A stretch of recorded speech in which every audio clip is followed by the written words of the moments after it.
미국의 강력한 해군이 방금 폭발적인 경고를 발표했습니다. 2026년 4월 24일 금요일 미국의 이란에 대한 압박이 결정적인 단계에 들어섰습니다. 펜타곤은 납포된 이란 선박 마제스틱 X호와 티파니호가 선원들과 함께 미국 측의 관리하에 계속 머물고 있다고 확인했습니다. 겐 케인 장군에 따르면 미군은 회전익 항공기를 사용해 선박에 접근했다고 합니다. 그들은 선박에 올라타 함교를 장악하고 선박을 통제하기 시작했습니다. 이제 이 작전은 더 크게 확대되고 있습니다. 워싱턴이 단일 선박만을 목표로 하지 않기 때문입니다. 이제는 이란 정권의 석유, 자금, 영향력을 지탱하는 네트워크 전체를 겨냥하고 있습니다. 그리고 바로 이 지점에서 이란 혁명 2.0에 대한 경고가 등장합니다. 석유가 멈추면 돈줄이 마르고 돈줄이 마르면 충성심이 흔들리기 시작하며 충성심이 흔들리면 폐쇄된 정권 안에서 최고 지도자의 제국은 더 이상 손댈 수 없는 존재처럼 보이지 않게 되고 내부에서부터 무너지기 시작합니다. 이 모든 이야기를 곧 들려드릴 테니 지금 채널을 구독하셔서 계속해서 정확한 정보를 받아보시기 바랍니다. 실시간 정보, 최고의 저널리즘 품질, 신뢰성 있는 기준에서 본 적 없는 수준입니다. 밀손 알비스, 일어난 일은 다음과 같습니다. 봉쇄는 4월 13일에 시작되었지만 지금은 점점 더 커지고 있습니다. 국방장관 피트 헥세스는 이 봉쇄가 전 세계적으로 확산되고 있다고 말했습니다. 로이터 통신은 헥세스의 말을 인용해 미국 해군의 허가 없이는 아무도 호르무즈 해협에서 세계 어느 곳으로도 항해할 수 없다고 보도했습니다. 벙커는 또한 작전이 시작된 이후로 이미 34척의 선박이 돌아가도록 강요받았다고 밝혔습니다. 그리고 워싱턴은 이란으로 가거나 이란 지역에서 출발하는 선박을 가로막을 준비가 되어 있다고 밝혔습니다. 이것은 정권의 자금줄을 끊으려는 시도입니다. 석유가 가장 큰 돈줄입니다.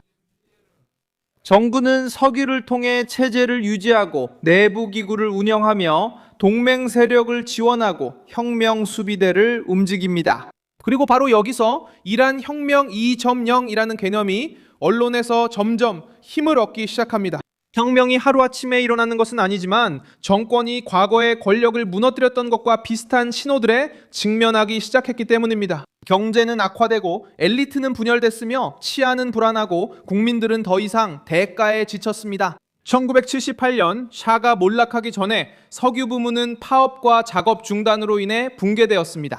석유가 멈추자 돈도 멈췄고 돈이 멈추자 체제 내 충성심도 흔들리기 시작했습니다. 몇 주 만에 견고해 보이던 구조가 지탱력을 잃었습니다.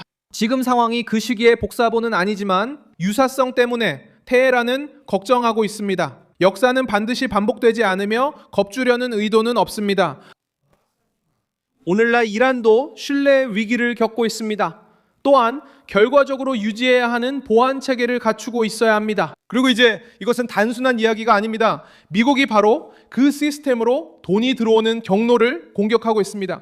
정권의 문제는 이해하기 쉽습니다. 권위주의 정부는 오랜 시간 동안 두려움, 선전, 그리고 탄압으로 살아남을 수 있습니다. 하지만 그 정권은 반드시 단순한 이야기가 아니라 군인, 요원, 공무원, 민병대, 운영자, 동맹 세력, 그리고 시스템을 유지하는 기업들에게 돈을 지불해야 합니다. 그 돈이 부족해지기 시작하면 질문이 달라집니다. 더 이상 정권이 워싱턴에 맞설 수 있는지에 대한 문제가 아닙니다. 이제 질문은 정권이 자기 기반 세력을 계속 복종하게 만들 수 있는지로 바뀝니다. 트럼프는 이 점을 알아차리고 바로 공격했습니다. 엑시오스에 따르면 미국 대통령은 이란 내 파벌들이 정리해서 일관된 답변을 내놓을 수 있도록 짧은 시간을 주었습니다. 보도에 따르면 워싱턴은 혁명수비대와 연관된 민간 협상가들과 군사 협상가들 사이에 균열이 있다고 보고 있으며 누가 실제로 합의에 동의할 권한이 있는지조차 의문을 가지고 있습니다. 미국 관리에 따르면 도널드 트럼프 대통령은 이란이 내부 혼란을 해결할 수 있도록 단 3-5일만 더 시간을 줄 의향이 있다고 밝혔습니다. 테헤란은 단결을 강조하는 연설로 대응하려 했습니다. 이란 당국자들은 극단주의자도 온건파도 없으며 오직 이란인과 혁명가만 있을 뿐이고 모두가 최고 지도자에게 복종한다고 밝혔습니다. 하지만 이 말에는 문제가 있습니다. 바로 세계가 이미 알아차린 사실을 부정하려 한다는 점입니다. 정권이 큰 소리로 단결을 재확인해야 할 때는 이미 분열이 정치적 위협이 되었기 때문입니다. 한편 봉쇄는 계속해서 강화되고 있습니다. 예전에는 탈출로였던 그림자 선단이 이제는 직접적인 표적이 되었습니다. 선박들은 보통 국기를 바꾸고 항로를 숨기며 추적기를 끄고 중개회사를 이용해 제재된 석유를 판매합니다. 백악관도 중간 구매자들에 대한 경제적 압박을 강화했습니다. AP통신은 트럼프 정부가 중국에 기반을 둔 대형 정유소와 약 40개의 해운사 및 이란산 석유 운송에 관여한 유조선에 제재를 가했다고 보도했습니다. 테헤란의 주요 수입원을 차단하고 이란의 석유 이동을 돕는 기업들을 고립시키기 위한 조치입니다. 미 재무부는 정권이 사용하는 중개 선박과 구매자 네트워크를 계속해서 압박할 것이라고 밝혔습니다.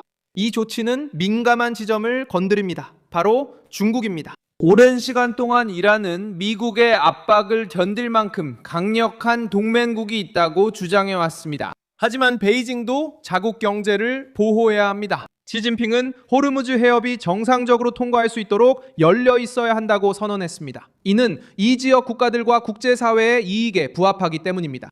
이 말은 테헤란에 냉담하게 들릴 수 있습니다. 중국은 이란산 석유를 구매할 수 있고 제재를 비판할 수 있으며 외교적 해법을 옹호할 수 있지만 호르무즈 해협이 봉쇄되는 것은 원하지 않으며 이란 정권 때문에 자국의 에너지 안보를 희생할 의사는 없어 보입니다. 이러한 중국의 입장은 저항 담론을 더욱 약화시킵니다. 이란은 석유 판매에 의존하고 있습니다. 중국은 여러 걸프 국가들로부터 에너지를 구매하는 데 의존하고 있습니다. 베이징은 테헤란을 위해 이런 흐름을 위험에 빠뜨리지 않을 것입니다. 셈법은 간단합니다. 중국은 자국의 공급, 정유소, 무역, 그리고 내부 안정을 바라봅니다. 이란은 자신의 정치적 생존을 바라봅니다. 이런 이해관계는 같지 않습니다. 달러의 강세 또한 이란의 삶을 복잡하게 만듭니다. 블룸버그는 스위프트 데이터를 바탕으로 3월 국제거래에서 달러의 비중이 51.1%로 사상 최고치를 기록했으며 이는 전달의 49.2%에서 상승한 것이라고 보도했습니다. 이것은 위기 속에서도 미국 달러가 여전히 글로벌 거래의 중심임을 보여줍니다. 이란에겐 문제가 됩니다. 석유가 단순한 수익 창출 수단이 아니기 때문입니다.